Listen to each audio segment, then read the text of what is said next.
Hello, everyone.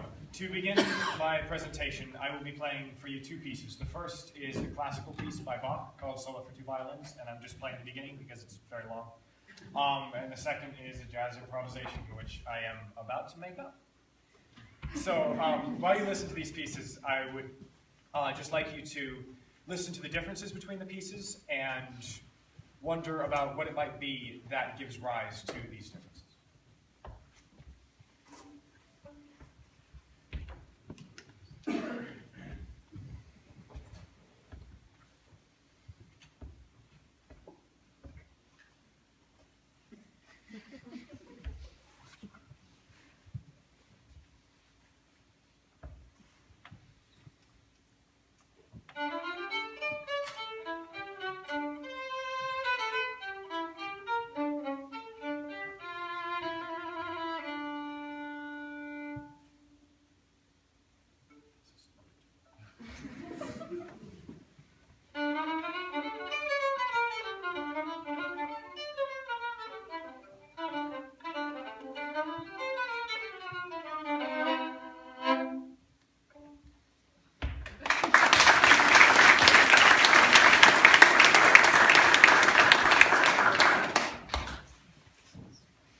When I play classical music, particularly in the setting of an orchestra, I think in a certain way. And this thinking is brought about through the environment in which I am playing. In classical music, everything that I do is determined either by the music that I have in front of me or by the conductor who's giving me the direction of how to play it.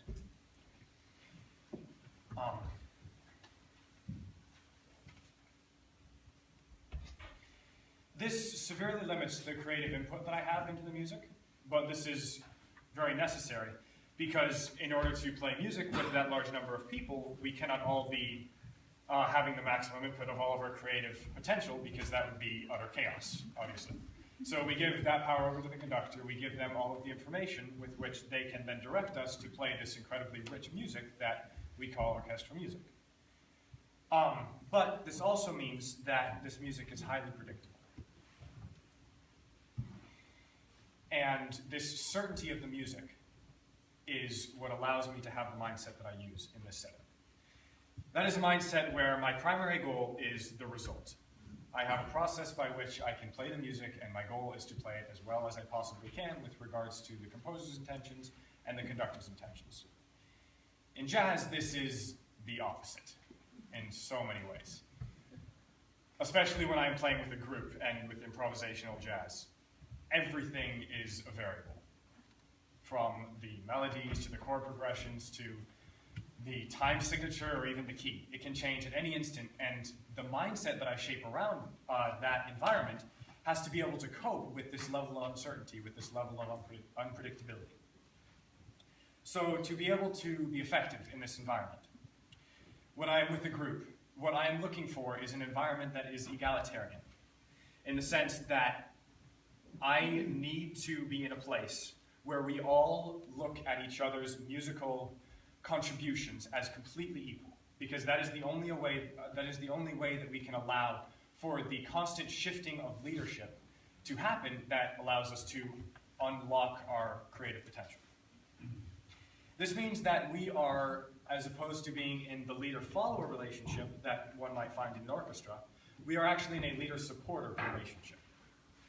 And this is what allows us to deal with the kind of uncertainty that is involved in playing jazz and create the kind of unpredictable, spontaneous music that, that we call jazz music. So this is complexity. That's what my project is about. And after about 6 months of kind of floundering in the incredibly uncertain world of complexity theory and what does that even mean and how on earth could I possibly understand these crazy theoretical ideas, I came across this comparison to music. And this was incredibly grounding for me because it gave something to me that was very tangible to understand these concepts with. And this allowed me to go out into the rest of my life and see where am I creating classical music and where am I creating jazz or complexity, and how do I approach these things?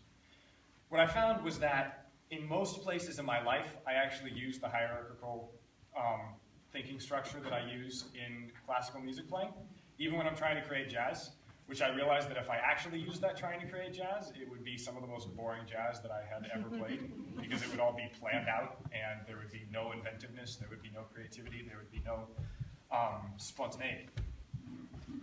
So I began to look for ways to change this myself, and I also began to look into the world for places where I saw this changing and places where I didn't.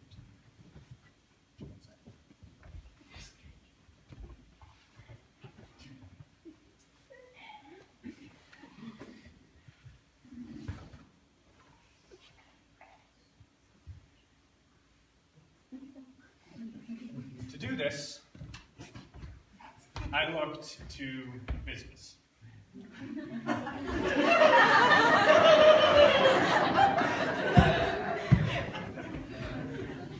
In the business world, we have this kind of cultural dependency on the hierarchical approach. We tend to use it for pretty much everything, even in situations where we need the inventiveness and the creativity that is involved in jazz or complexity. So this I found to be pretty concerning, and I began to look for places where this might not be the case, to give me some hope about the ideas that I had been studying for like 9 months now. And at this point in my project, I was lucky enough to have the opportunity to go on an internship with my godfather, Scott Sandell, who is a venture capitalist. And his life is probably the most complex, uncertain environment that I have ever immersed myself in. Just to give you guys an idea of what I'm talking about, the drive to his work from his house was about 10 minutes. And we drove that drive for 7 days at the time that I was there for my internship. And in that 10 minutes, his schedule changed no less than 2 times every single morning. So it was insane. It was a crazy whirlwind of constantly adapting to whatever changes happen next. And this was how Scott was able to operate in that kind of an environment, was because he actually embodied the same mindset that I use when I play jazz. He allowed himself to be adaptable. He was constantly looking to the other people around him for that leader-supporter relationship that would allow him to begin to function in that kind of uncertainty. And I also found that Scott used many of these same characteristics and tactics when making decisions about which companies to invest in. And this is an incredibly complex decision. He's looking at companies with as few as 2 employees. Yes, we actually saw a business that was made up of 2 employees. So I was on my internship with them. And that had been around for as little as 3 months. And he has to decide whether these companies are going to become the next Uber, or the next Google, or the next Apple. So when making these decisions, some of the tactics that he employs are, he tries to create an incredibly diverse picture of the business. And this is 2-part in the way that he does this. He does this personally, in that he looks at the business from a number of different perspectives. He'll look at the employees of the company that they sent to give the presentation, he'll look at the rest of the employees, how that employee base has changed, if the founder is still with them, the presentation that they gave, the integrity of the people, the capability of all of these various aspects of the company, as opposed to like, who's the CEO and how are their financials doing, which is what any typical investor might look at. And the richness of the picture that he's able to form because of this is really what enables him to begin to be effective in making this decision. Now, the second way that he diversifies this perspective is by bringing other people in to contribute their perspective to the company that they're looking at. So he'll have 4 or 5 other venture capitalists sit in on the meeting with him, and then meet with them afterwards, and once again create that egalitarian environment that allows for the freedom of information flow that can generate these fuller pictures of what is going on. Then I began to look elsewhere to see where else I could find complexity in the world. And as it turns out, I did not have to look that far. The companies that Scott was looking at also embody many of these complex characteristics. And this is mainly because their number one goal, their primary goal, is to innovate at a very high level. These companies are going against very, very large, well-established companies, and the only way that they can hope to compete is by staying on the bleeding edge, and the only way that they can stay on the bleeding edge is by staying incredibly creative. This complex mindset that I use in jazz really unlocks that creativity. And so realizing this, these startup companies use many of the same tactics. They create that egalitarian environment that allows for the freedom of information flow that can generate these very innovative, very creative ideas. Now, if they were using a hierarchical approach, a hierarchy is established and maintained by the way that information flows through it. The CEO at the top, or the president, or whoever holds the most responsibility, also holds the most information. And they let it flow down the levels of command and control it to maintain their position in power. And there was kind of this implication that if you do not know something at a certain level, then perhaps you do not belong at that level, and you should be at a lower level where the people around you would know the same amount of information as you do. So this kind of an atmosphere would be incredibly unproductive to these startup companies. In fact, it would kill their ability to innovate. So to counteract this, they take on these complex structures. So part of my project has been trying to understand how it might be possible for larger companies who have scaled up in employees and all of these various other aspects, which is really what forces them to take on this hierarchical structure, to still be able to innovate like these smaller companies who are able to have the, I guess you could say, luxury of having this complex structure. And that is something that I actually hope to continue in college quite a bit. The one key element, the one key thread that runs through all of these ideas that I have not talked about yet is trust. This is what enables me to play jazz with a group of people. And the trust in jazz comes from this belief that we all share the higher purpose of creating this incredibly creative, spontaneous music together. And if we all do share that belief, then I can anticipate that nobody is going to try to take on a leadership position that does not allow for anybody else to have any contribution to the music or any other kind of lacking with integrity kinds of actions. In Scott's case, this meant that he had to be able to trust his employees with absolute certainty. And this trust came from the fact that they were all there because it is a job that makes a considerable amount of money. But that aside, in a more idealistic sense, they are all there because they want to invest in the companies that really are going to change the face of this earth in hopefully a very positive way. And it usually so happens that those companies are also the ones who do very well and make lots of money. For the startup companies, this trust comes from the fact that they are all there to do something incredible. Being in a startup company is not the most relaxing place to be when it is first beginning. Looking at a lot of these people who came in, they definitely were quite strained because of the level of intensity that it requires to be able to maintain this kind of a constantly involved creative atmosphere. So from this, I determined that it was not because they were there for the money, it was really because they were there to make an incredible difference. Going forward into the next 4 years, I see college as one of the most uncertain times in my life. So,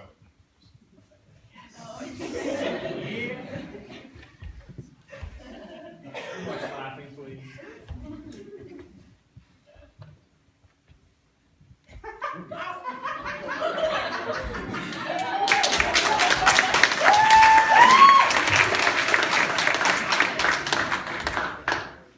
So because of this uncertainty at this time in my life, I have decided that I want to approach the next 4 years with this complex mindset that I have come to understand through my senior project.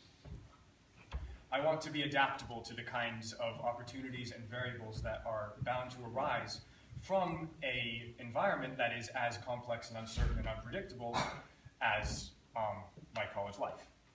So this project has really given me an incredible confidence to be able to function and be effective in these uncertain environments.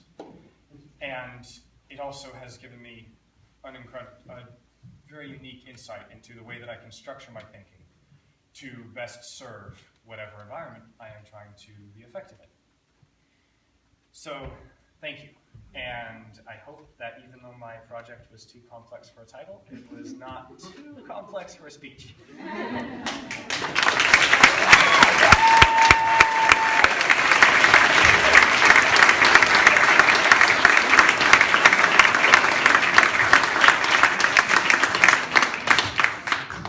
And as I'm sure that many of you have many questions, as I actually personally do, about this subject matter, I will take as many as I can now, and I will also be fully available afterwards and throughout the other sort of projects if any of you guys have any other questions you'd like to ask me. And also, I would like to thank my incredible mentor, Jane Loren, sitting right over here, who has been an incredible support and teacher throughout this entire process.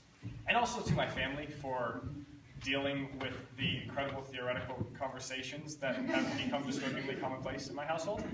It's kind of concerning. Yeah, thank you guys so much.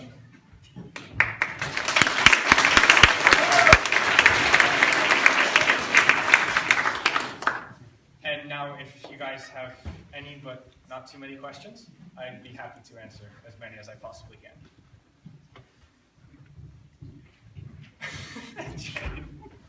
Do you think Claremont McKenna is ready for you? I certainly hope so. I think so. And I think that after this entire process, I am ready for it as well. Ward. Should jazz musicians practice? Absolutely. Well, at least I do. And I definitely dabble in jazz quite a bit. My way of practicing is definitely very different in jazz. It's no longer about, like it is in classical, repeating the same phrase over and over and over and over and over again until I get it absolutely perfect. It's more about just letting my creativity flow out through my instrument, which is really the reason that I love playing violin and the reason that I love music. So it is actually something that I really enjoy a lot. And it's also about developing that mindset to really unlock the creative potential inside us all. Al. So, with the music analogy, Yes. Jazz music is created, actually there's a little bit of planning, but the whole idea with the improvisation is that it's created creatively from a group. Yes. In the moment. Do you think that can really be more complex than a piece that a composer works on for a year or 5 years, crafting it, all to make a 1-minute piece of music? That is a very, very, very good question. I do actually have an answer for you. Thank God. That's Al, give like a really hard question. Okay. What I would say is that in order for the composer to create that piece, I am sure that their mindset involved many of the same characteristics that I talked about in the complexity of the mindset it takes to be able to play jazz, but that it is more about the recreation of that music by the orchestra. That is where it becomes more of a routine environment and more of a routine mindset to be able to produce that. Does that cover it? Okay, cool. Any more questions? Jason. Did you look into complexity theory in conflict resolution or government or other aspects politically? Yes, I did. Jane actually has done very impressive work on that front. And there is a lot of application for it in that sense. Mainly because a lot of complex issues tend to be very, very large. And when I say complex issues, what I'm talking about is these issues that have these high degrees of uncertainty and unpredictability with all of these variables where you really have not much idea what's going on, and at the best you have kind of retrospective understanding, but you have to somehow navigate a path through it.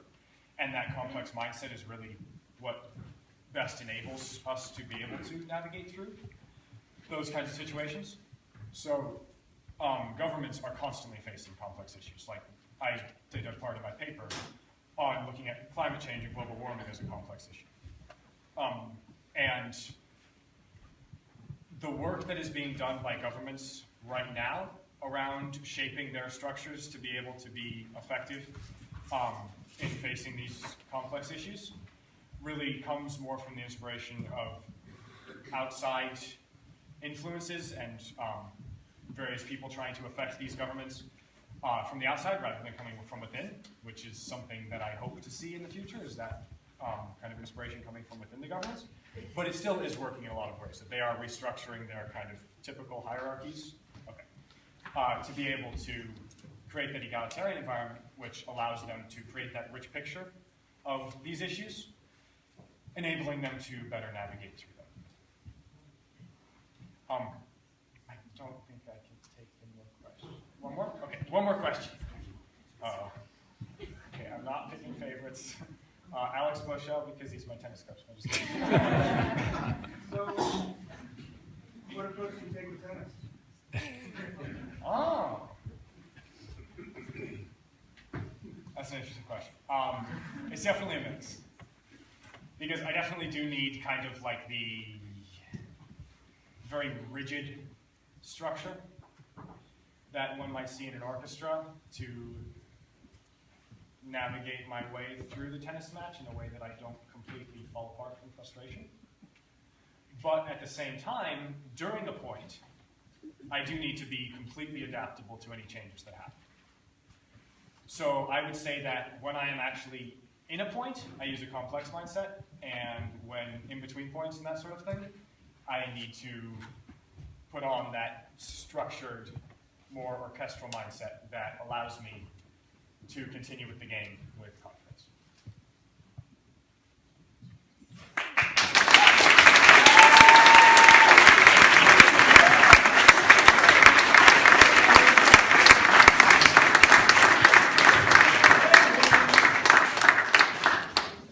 And now, please welcome the with 2 E's, Salma Kazi with Shakespeare in Asia.